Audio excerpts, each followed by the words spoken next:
Hey, what the hell's going on with you and the face? Hi. Hey, Nick Digilio here, and thanks for checking out my YouTube channel. You can check out videos practically daily, and check out my Patreon channel. That's a really great way to help out.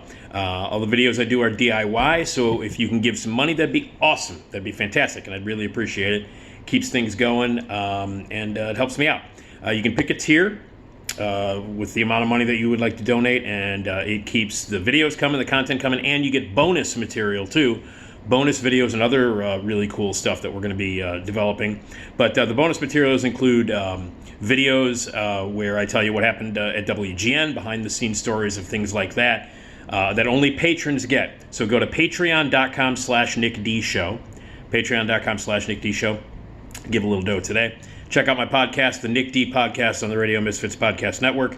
Every episode is new on Tuesday and Friday. The podcast is separate from the videos like this that I do, so that's why I have the Patreon page going, in order to get a little help to keep these other things going. But the podcast, you should check it out. It's free, radiomisfits.com. Okay, so I was just thinking, improvisation is a great tool. It's a fantastic way to learn and to hone your craft, and it helps performers and actors and stand-up comedians, people who get on stage, people who speak in front of large groups of people as well. It's a great tool to learn to be more comfortable on stage or at a podium, or to speak in front of others, or to perform in general, especially in the world of comedy. I studied improvisation starting out at Players Workshop of the Second City. Then I moved on to Second City at Training Center, did Second City there, and then eventually joined a theater group called the Factory Theater, which was founded by ex-Second City trainees and improvisers, people who studied improv with Improv Olympic, or IO, if you want to call it that, or Second City, or any number of Annoyance, or any number of other places where you can hone your improvisation craft.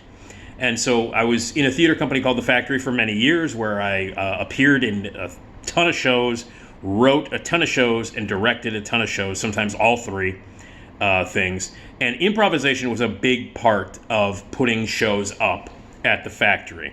There have been tons of times when we would give each other, because the plays that we did at the Factory Theater were all original. They were all written by ensemble members, and so you had the luxury of having the playwright there in the room while you were rehearsing or putting a show up, where you can change lines or have the actors say what they want here and there.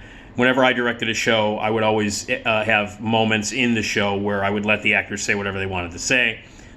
There was room to fuck around a little bit and change things up and make up lines as they go along. And sometimes you find great stuff. Sometimes you don't. Sometimes, like during rehearsals, I would have the actors and actresses improvise, and they would come up with something. I go, nope, that is not a keeper. We're not saying that. But sometimes you find great stuff, and you keep it. And improvisation is a technique that's used among a lot of filmmakers. A lot of filmmakers who like to rehearse and let the actors go. Scorsese is legendary for allowing his actors to improvise, especially guys that he's worked with over and over again. Most notably, obviously, guys like Harvey Keitel and Joe Pesci, and of course Robert De Niro. And they're allowed to fuck around. Adam McKay, before he became the pretentious asshole that he is now, allowed a lot of his actors to just fuck around and improvise. That was back when Adam McKay was still fun, before he became Mr. Pretentious Message, I'm smarter than you even though I'm not. God, I hate Adam McKay. Oh, what a dickhead he's become. Oh, God, don't look up. Insufferable. And there was improvisation allowed on that. It's still a technique that Adam McKay uses. He uses it to shit effect because he makes shit movies now, because he's become a pretentious, obnoxious asshole. Anyway, fuck Adam McKay. We're not talking about that. But improvisation is used a lot to find new things, especially during rehearsal processes. So some of the most classic lines in movie history have been improvised, and I have several examples of some lines that people quote, that people love, some lines from movies that have gone down in history as some of the most repeated and some of the most beloved lines ever, and they were improvised. They were either improvised during a rehearsal and then put in the movie, or on camera in that moment, the person says that line and it stays in the movie. And again, working with the Factory Theater, one of the beautiful things about being a director of theater, especially at the Factory, where you're allowed to create in the moment, is watching actors act. That was my favorite thing when I was a director, and I hope to get back to directing again at some point. But my favorite thing about directing was to watch a bunch of really talented people act and have fun and help them create stuff and help them find funny things to do on stage. That was my job, was to help them find the funniest and best way to deliver a line or to say a line or to find a moment. And it was great when it happened. Like, it's magic when you watch it happen. Like, during a rehearsal or during a show, when someone says something or does something on stage that wasn't planned, and it's just, you capture that, it's magic. So, I mean, it happened all the time at the Factory because, like I said, it was just, there was room for improvisation, and it was very, very loose and very, very awesome, and it was a lot of fun. And finding, things to do new in the world of improv is great. So, when it happens in a movie, especially a classic movie, especially when the line becomes infamous, it's amazing. So some of these lines you might know as improvised or ad-libbed or not in the original script. Some of them you might not know. But these are all sort of classic moments and classic lines and classic things that happened in movies that were ad-libbed. So here's the first one. Jaws, you're gonna need a bigger boat. Roy Scheider's line, improvised, was not in the original script. And by the way, it's you're gonna need a bigger boat, not we're gonna need a bigger boat. That's another one of those that falls on another list too of the most misquoted famous lines of all time. It's not we're gonna need a bigger boat, it's you're gonna need a bigger boat. But Roy Scheider improvised that line when they were all messing around, and Spielberg loved it. And the way he delivers it in the final cut of the film is just fantastic. It's legendary. But yeah, that line was not originally in the script. Roy Scheider just said it when they were doing a camera rehearsal. He said, "You're going to need a bigger boat." Stayed in the movie. Classic line, improvised. The Empire Strikes Back. I don't remember exactly when it happens, but they're going to take Han Solo away and freeze him in the fucking ice unit or whatever that bullshit is, in the carbonite unit. And they take him away, and he says goodbye to Princess Leia. She says, "I love you," and Han Solo replies with, "I know." Not in the script. "I love you too" was actually in the script, and Harrison Ford improvised "I know" to piss off Carrie Fisher. He did that to piss off Carrie Fisher. And it ended up in the movie, and he said it seems like something Han Solo would say, and it's absolutely true. And Han Solo, obviously, one of the only cool characters in the original trilogy. So yeah, of course he would say that. So yeah, "I love you, I know," Empire Strikes Back, ad-libbed, improvised. Now the one that would probably be the most obvious for me to talk about would be all right, considering that I opened my radio show for like over 20 years with that. I opened my podcast with it. It's become sort of this signature line of dialogue that I've latched onto and been associated with for my broadcast career for years, and because I love Dazed and Confused so much, it's one of my favorite movies ever. Matthew McConaughey is the patron saint of the Nick Digilio show, and now the patron saint of the Nick D podcast. All right has become this catchphrase. He uses it all the time. When Matthew McConaughey won the Academy Award, he said it. He says it. Everybody associates all right with Matthew McConaughey. In fact, that was improvised. That was not in the script. Richard Linklater said action. And there's a whole big story behind why in Matthew McConaughey's head, Wooderson would say, all right. But I'm not going to go into that long story. But all right, legendary line, improvised. Taxi Driver. This will be one of a few examples of Scorsese allowing his actors to improvise because he loves rehearsals and he lets them go, and he'll do 10, 12 takes. 6 of them will be for him, 6 of them will be for the actor, especially when De Niro's involved. "You talking to me?" The whole Taxi Driver scene where he's looking in the mirror and talking to himself, and Travis is, saying that, the whole "you talking to me? I'm the only one here. Who the fuck you think you're talking to?" All improvised. You Talking to Me, which is, again, legendary, improvised. Again, Goodfellas, the whole funny how. I'm a clown, I'm here to amuse you, the whole Joe Pesci thing. That was improvised. The only person that knew where Joe Pesci was going to go with it, it wasn't written, but only Ray Liotta knew what Joe Pesci was going to do in that scene. Nobody else in that scene knew. So all of the actors in that scene surrounding Joe Pesci, were like, what the fuck is going on right now? They had no idea. But, I'm funny how. I'm a clown. I'm here to amuse you. That was all improvised by Joe Pesci in Goodfellas. Here's Johnny, The Shining. Nicholson improvised that. There was a lot of improvisation in that movie as well. Only by Nicholson because, Kubrick was such an asshole to Shelley Duvall that she could only say what he wanted her to say, and then he drove her nuts and abused her basically psychologically while filming that movie. Kubrick, genius, prick. Same thing with Alfred Hitchcock. Genius, prick, misogynist. Anyway, so during one take of after him like chopping the door down, he stuck his head in. Nicholson stuck his head in and said, "Here's Johnny." This is how out of it sometimes, how weird Kubrick was. He didn't get the reference. Kubrick didn't get the reference. And what is that? And Nicholson had to go, here's Johnny. That's the opening of The Tonight Show for the past 900 years. Kubrick's like, I like it. I don't know what it is, but I like it.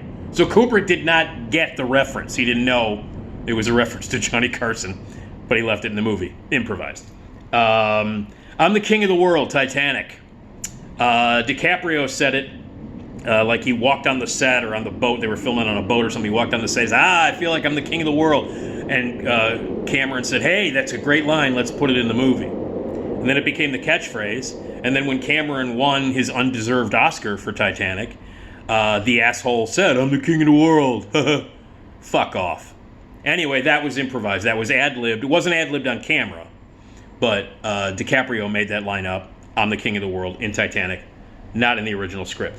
I'm in a glass cage of emotion in Anchorman. This was back when Adam McKay wasn't a dickhead, wasn't a pretentious, simplistic, heavy-handed dickhead. And he at Anchorman, there's so much improvised stuff in Anchorman. Like 70% of that script was improvised, was found by fucking around, by turning the camera on and letting the actors go. I'm in a glass cage of emotion is just one of the thousands of things. And I could bring up Spinal Tap, too. Spinal Tap was basically improvised, and tons of classic lines from Spinal Tap made up on the spot, but you know that already. That was improvised. But some people might not know just how much improvisation went into Adam McKay's first 4 or 5 movies before he became a dickhead. Anchorman, tons of classic, mostly over-quoted lines from Anchorman, improvised. Let's see what else. Hey, I'm walking here, Midnight Cowboy. That's a real taxi that almost really hit Dustin Hoffman. When Dustin Hoffman and John Voight are crossing the street in Midnight Cowboy, and the cab comes and almost hits him, and Dustin Hoffman slaps on the hood of the car and says, hey, I'm walking here, and starts screaming at the guy. That's real. That was a real cab driver. That was Dustin Hoffman really screaming at a real cab driver in the middle of New York City. So the whole I'm walking here thing completely happened in the moment with the camera running. Nobody around knew what was going on. Nobody knew they were making a movie. The taxi driver didn't know. And that taxi driver driving around in New York is in movie history now. So that wasn't known. Like Tears in the Rain in Blade Runner. Rutger Hauer's death scene in Blade Runner. It was not improvised on camera, but Rutger Hauer brought that monologue in to the day that they were going to shoot it. It wasn't written in the script. And so Rutger Hauer brought it in and said, hey, I wrote this. Can I try it out? They rehearsed it. He did it for Ridley Scott. Ridley Scott loved it. Everybody on the set was amazed by it.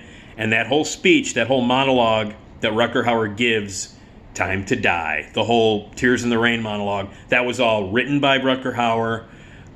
He brought it in, all of that stuff. That was all Rutger Hauer. Not just the way he performed it, but every word that was spoken was developed by him, was improvised in his brain, wrote it down, and boom, and it's in the movie. So that wasn't in the original script. Tears in the Rain, one of the greatest monologues ever, certainly one of the best before I die monologues in the history of film. Blade Runner, that was brought in by the great Rutger Hauer. Being John Malkovich, there's a scene in Being John Malkovich where Malkovich is walking down the side of a road and a car drives by and says, "Hey Malkovich, think fast," and they whip a beer can at him and hit him in the back of the head. That was real. That actually happened. That moment where Malkovich is walking down the road, car drives by, "Hey Malkovich, think fast," car can comes flying out, smacks him in the head, was not in the script. That was not supposed to happen. They had the camera running. Spike Jonze had the camera running. And somebody drove by and whipped a can at John Malkovich's head, smashed him in the head. Malkovich was like, "What the fuck?" and turned around, left it in the movie. It's like one of my favorite moments. One of my favorite moments in the movie. That's one of those movies, by the way, that does not hold up. Does not hold up. A lot of wanking in that movie. But I still love that moment. "Hey, Malkovich, think fast." Can, back of the head. That actually happened. Somebody drove by and whipped a can at Malkovich's head, and it's in the movie. Mein Führer, I Can Walk, from Dr. Strangelove. Peter Sellers was allowed a lot of leeway anytime he worked with Kubrick on Strangelove and on Lolita. He was allowed to fuck around because he was Peter Sellers and he was brilliant and he off the cuff improvisational skills. I mean, that were beyond brilliant. And Kubrick let him go. And during a rehearsal with the cameras going, he decided he was going to stand up and say, "Mein Führer, I Can Walk," at the end of Dr. Strangelove. That was Peter Sellers' idea. He improvised his way to it. Kubrick left it in the movie and put it in the movie, and that was not in the original script, "Mein Führer, I Can Walk," at the end of Dr. Strangelove. Again, one of the most classic moments in film history. The great Bill Paxton was allowed to improvise a lot in a lot of his movies. He improvised a lot in Near Dark, Catherine Bigelow's movie, and he improvised a lot in Aliens, Jim Cameron's movie, and the whole "why don't you put her in charge?" and "game over, man, game over." That was all improvised by Bill Paxton. "Game over, man" is one of the greatest lines ever, one of the greatest deliveries ever by a scared shitless character in the history of movies. And again, one of the most quoted lines ever, and certainly one of the most quoted lines in Aliens. "Game over, man." Improvised by Bill Paxton, the late, great, brilliant Bill Paxton. Again, not in the script. In The Fugitive, when Harrison Ford is trapped before he jumps into the waterfall, Tommy Lee Jones has him there. Harrison Ford says, "I didn't kill my wife," and Tommy Lee Jones replies with, "I don't care." He changed that when they filmed it because the original line is, "That's not my problem." And Tommy Lee Jones, during one take, said, "I don't care." And Andy Davis was like, "That's fantastic." So they left it in. It's like probably the most quoted line that Tommy Lee Jones has in The Fugitive. It was supposed to be, "That's not my problem." And he ended up saying, "I don't care." Improvised. Classic line. How about this one? "Here's Looking at You, Kid." Casablanca. Not in the original script. If you can believe that. So many of these, I mean, are now the most quoted, that have become part of the vernacular in the movie world, not in the original scripts. And here's one of the biggest ones. "Here's Looking at You, Kid" was not in the original Casablanca script. It was something that Bogart would say to Ingrid Bergman when they played poker and stuff, I guess, on the set. "Here's Looking at You, Kid," and it was just something he said to her, and they left it in the movie, and now, of course, it's one of the most classic and quoted lines of all time. And then I guess the one that most people love, that is quoted all the time, from a movie that has a million quotes in it, the original Godfather, which is a movie that everybody, mostly guys, have seen 70 million times, and they know it by heart. I gotta say, I'm not one of those people. I like The Godfather a lot. I've seen it several times. I'm not one of these guys who could watch it over and over and over and over and over again. I mean, I love The Godfather. I like The Godfather Part 2. They're classics. I've seen them multiple times, but I'm not one of the millions of guys who can sit and watch The Godfather over and over and over and over and over again. I don't know all the dialogue to it, God forbid. I do not know The Godfather by heart, and I know that I've been shunned by many of my male friends. I should hand in my man card because I don't know the fucking Godfather by heart. Look, I love the movie. I do. I've seen it multiple times. I just don't watch it all the fucking time. I know Magnolia better than I know The Godfather.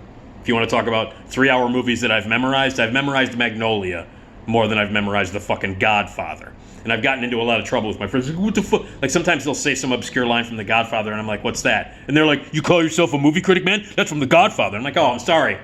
I don't watch the fucking Godfather every 20 minutes. Anyway, I love The Godfather, and probably one of the most quoted lines ever from that movie is Clemenza's line, which is, leave the gun, take the cannoli. Take the cannoli is the improvised part. Richard Castellano improvised that line at the suggestion of his wife. His wife said, hey, why don't you say, take the cannoli? That'd be funny. And he's like, all right. So he said it during a take when they did it, and Coppola loved it and kept it in the movie. And now, you know, it's probably in the top 3 most quoted, most memorable, most beloved lines in The Godfather. You know, leave the gun, take the cannoli. So anyway, that was not in the original script. So these are classic lines. All these are all classics. There are more, but these are the first ones that I kind of thought of and jotted them down. But those were all improvised. They were either improvised or they were ad-libbed or they were developed in rehearsal, but they weren't in the original script and brought in by the actor or the actress who said them. So yeah, leave the gun, take the cannoli. Not in the original Godfather. So there you go. Improv is cool, man. It's fun. You can find a lot of amazing things in improv. I have tons and years of memories that are stored away in my brain, coming up with lines myself and coming up with, when watching other actors and actresses come up with lines on the spot. It's magic when it happens. It's awesome, and it's great when you can just capture it in movies, especially when they become classics. So there you go. If you've got some classic ad-libbed lines that people might not know were ad-libbed, leave them here. Leave them on my Patreon page, patreon.com/NickDShow. Donate today. And thanks. And hey, take the cannoli.